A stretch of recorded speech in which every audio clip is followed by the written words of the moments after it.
Welcome back as we next discuss and demonstrate the necessary procedures for preparing gas detection instruments for use.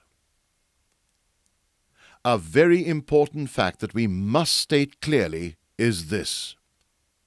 The very first thing you must check whenever you collect an instrument is to see that you have the correct type for the environment that you will be entering. Once you have ensured that you have the correct instrument, then you may proceed to prepare it for use. Note that all the preparation steps are to be made in fresh air, that is, in an area that is away from the risk of contamination. Let us now work step by step through a typical procedure, but we must stress that you should also follow the procedures given by the manufacturer in the operator's instruction manual or brochure. The first check to be made is the battery condition. Portable instruments are battery operated, and in order to provide accurate results and reliable warnings, the battery or batteries must be in good order.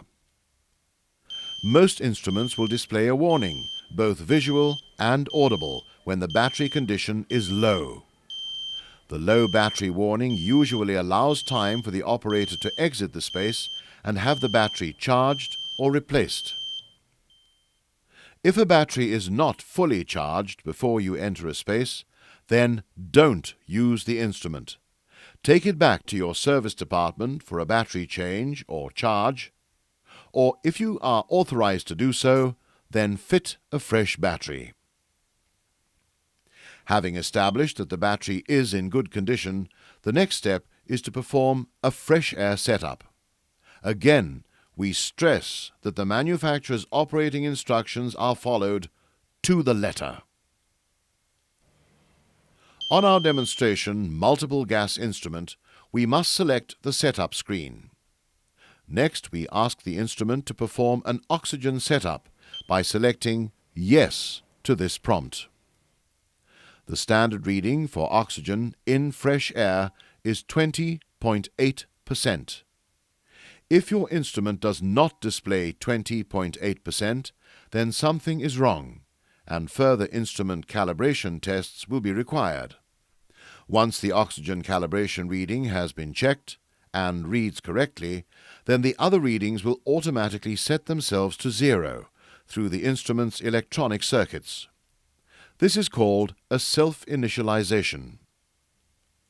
In order to test the instrument's reliability, we must perform a full calibration check, also known as a bump test. A bump test requires the following items: calibration gas or gases for the sensors fitted to the instrument, a gas pressure regulator with the associated tubing and connectors, a pump module in the case of multi-gas units, or a calibration cap or adapter. For purposes of demonstration only, we will be checking the calibration of the combustible reading and the carbon monoxide reading of a multiple gas detector. For our demonstration, we have a canister of calibration gas that contains known concentrations of combustible gases,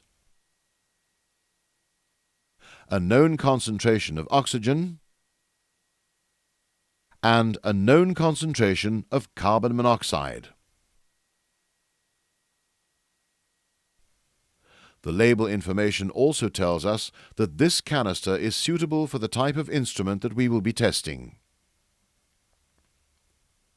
The mixture of gas from the canister is introduced into the monitor through a special regulator that delivers the mixture at the desired flow rate and pressure to the instrument when the control valve is fully opened. Note that there is a rubber O-ring on the thread.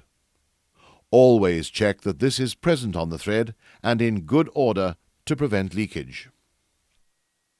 The regulator must be attached firmly to the gas canister.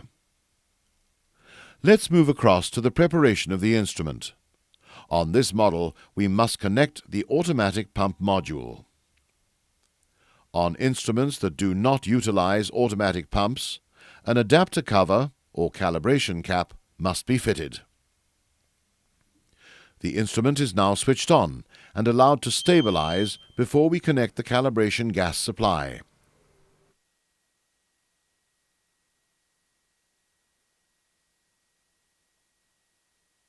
After the instrument has stabilized, the regulator control valve is opened and the sampling line firmly attached.